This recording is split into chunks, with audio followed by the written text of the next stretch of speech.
दोस्तों, श्रद्धा वॉकर का केस भले ही ओपन हो चुका है, कातिल ने भी अपना गुनाह कबूल कर लिया है, लेकिन क्या आप जानते हैं कि केस अभी भी आफताब के पक्ष में ज्यादा है और आने वाले समय में साल 1.5 साल में उसे न सिर्फ जमानत मिल सकती है बल्कि वो इस केस में आसानी से बरी भी हो सकता है, क्योंकि सिर्फ इकबालिया बयान कोर्ट में सजा दिलाने के लिए काफी नहीं होता।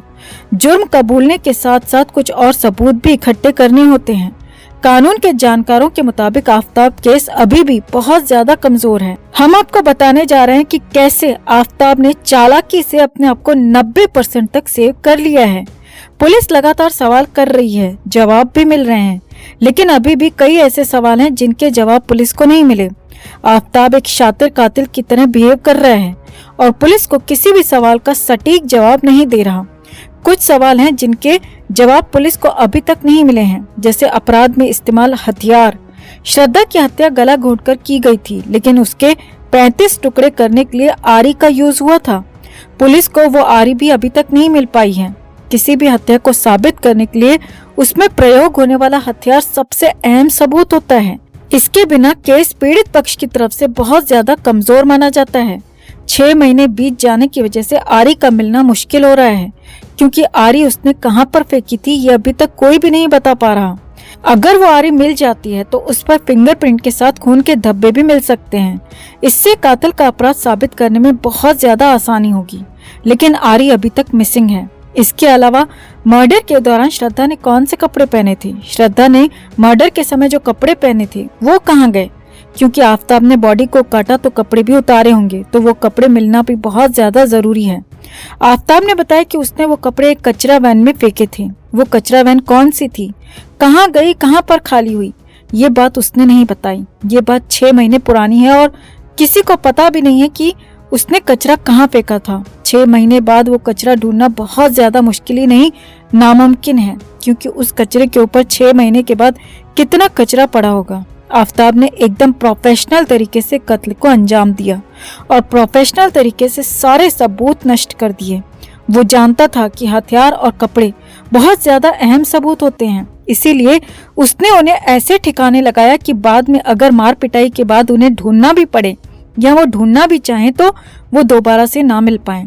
तीसरी मुश्किल इस केस में यह है कि श्रद्धा का मोबाइल अभी तक नहीं मिला। पुलिस को श्रद्धा का मोबाइल अभी तक नहीं मिल पाया है। वो कहाँ गया, कहाँ नहीं गया, ये अभी तक आफताब ने नहीं बताया। मोबाइल से हत्या का दिन और समय साबित करने में मदद मिल सकती थी। उसकी internet banking, social media login या कुछ और जरूरी बातें उसमें मिलती, लेकिन वो मोबाइल मिलना भी आज की डेट में नामुमकिन सा है। यानी कत्ल का समय साबित करना भी अब एक टेढ़ी खीर हो गया है। अगली मुश्किल इस केस में यह है कि फ्रिज में कटे हुए पार्ट्स के सबूत। पुलिस फ्रिज में कटे हुए टुकड़े रखने को भी साबित नहीं कर पा रही, या कोर्ट में साबित करना होगा तो साबित नहीं कर पाएगी, क्योंकि आफताब ने डीएनए स्ट्रेन को कमजोर करने के लिए हाइड्रोक्लोरिक एसिड का उपयोग करके फ्रिज को एक बार नहीं 10 से ज्यादा बार धोया था, ताकि श्रद्धा के शरीर का डीएनए स्ट्रेन फ्रिज में न रह पाए। यानी कि फ्रिज में लाश के टुकड़े रखे गए थे, ये साबित करने के लिए पुलिस के पास कोई सबूत नहीं है सिवाय आफताब के इकबालिया बयान के। एक और सबसे बड़ी समस्या यह है कि श्रद्धा का जो शरीर था, उसके जो बॉडी पार्ट्स थे, वो सारे अभी तक नहीं मिले हैं। हालांकि 10-12 हड्डियां महरौली दिल्ली के जंगलों में मिल चुकी हैं, लेकिन वो श्रद्धा की हड्डियां हैं, ये अभी तक क्लियर नहीं है। उनको जांच के लिए भेजा जा चुका है, उनकी जांच हो रही है। अगर उसमें श्रद्धा की हड्डियां मिलती हैं तो हड्डी से मौत का समय और तरीका पता चल सकता है, लेकिन हड्डियां श्रद्धा की नहीं हुई तो भी यह आफताब को कहीं न कहीं फायदा पहुंचाएगा। मौत का समय पता होना बहुत ज्यादा जरूरी है। उसने कहा है गला घोंटकर हत्या की थी, लेकिन इस चीज को साबित करना भी बहुत ज्यादा जरूरी है। श्रद्धा की हत्या दिन में हुई या रात में, ये अभी भी एक पहेली बना हुआ है। पुलिस को ये बात साबित करनी होगी, तभी केस मजबूत हो पाएगा।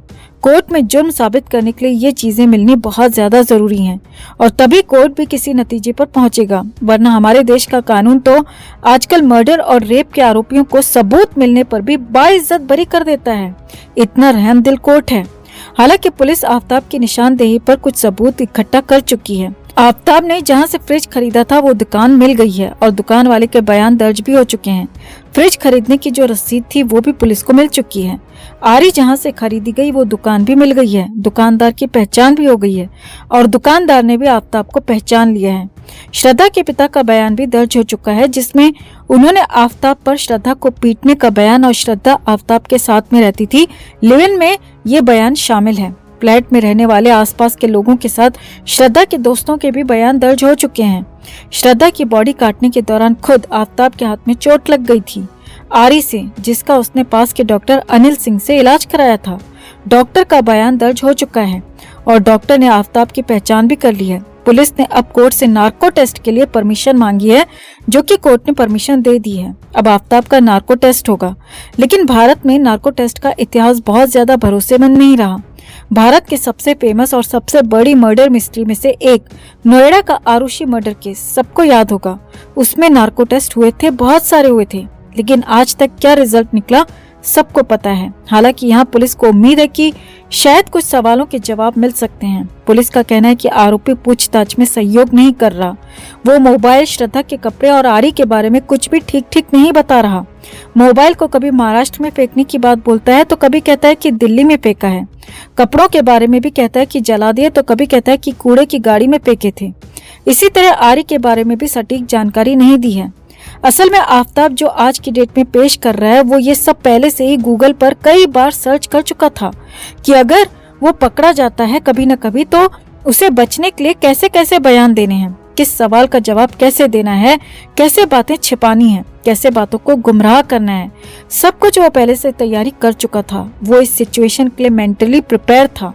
अभी केस ओपन होने से 10-15 दिन पहले भी आफताब ने गूगल पर सर्च किया था कि अगर 5-6 महीने के बाद कोई कातिल पकड़ा जाता है तो उसका गुनाह साबित करने के लिए कौन कौन से सबूत जरूरी होते हैं। ये बातें खुद दिल्ली पुलिस ने बताई हैं। उसके दिमाग में कहीं न कहीं यही चल रहा था कि इस सिचुएशन से कैसे बचा जाए। वो लगातार रिसर्च कर रहा था कि कैसे पुलिस को गुमराह करना है और कैसे केस को अपने फेवर में करना है। और जो इंसान किसी सिचुएशन के लिए 4-5 महीने पहले से ही तैयारी कर रहा हो, खासकर कोई क्रिमिनल, वो ऐसी सिचुएशन को बाकी लोगों के मुकाबले बहुत अच्छे से हैंडल कर सकता है। आफताब एक शातिर खिलाड़ी है। वो इसके कत्ल के तरीके से और एक्टिविटीज से साफ साफ पता चलता है। आफताब के परिवार या रिश्तेदारों का अभी भी दूर तक कोई नाम नहीं है। ये वसई का रहने वाला है, लेकिन इसके बचपन के दोस्त, इसके रिश्तेदार कोई भी मीडिया में सामने नहीं आया और न ही मीडिया अभी तक उन तक पहुंच पाई है। श्रद्धा की सारी डिटेल मीडिया में आ चुकी है और आफताब की एक भी नहीं। क्या ये सामान्य बात हो सकती है? क्या ऐसा नहीं लग रहा कि कोई जानबूझकर इसका बैकग्राउंड छिपाने की कोशिश कर रहा है? ये 5-7 भाई बहन बताए जा रहे हैं। ये भी सच है या झूठ पता नहीं। सवाल तो ये भी है कि ये लोग हैं तो कहाँ हैं? इसका परिवार अभी तक कहाँ छिपा हुआ है? सामने क्यों नहीं आ रहा? ये केस न तो सिर्फ एक मर्डर का केस है और न ही सिर्फ लव जिहाद का। ये उससे भी कहीं बड़ा केस है और उससे भी कहीं बड़ा रैकेट हो सकता है, क्योंकि ऐसे लोगों को जो फंडिंग करने वाले लोग होते हैं उनका एक अलग ही मकसद होता है। ये 1.5 साल से कहां से खर्चा कर रहा था, किस किस के संपर्क में था, मर्डर के बाद ये किस किस से मिला, इसके संपर्क में कौन लोग आए थे। ये सारी बातें मर्डर का असली कारण सामने लाने के लिए बहुत ज्यादा जरूरी हैं। अगर आप भी हमारी बात से सहमत हैं तो कमेंट में जरूर बताएं और इस खबर को ज्यादा से ज्यादा शेयर कर ऐसे लोगों का मकसद पता करने में हमारी मदद करें।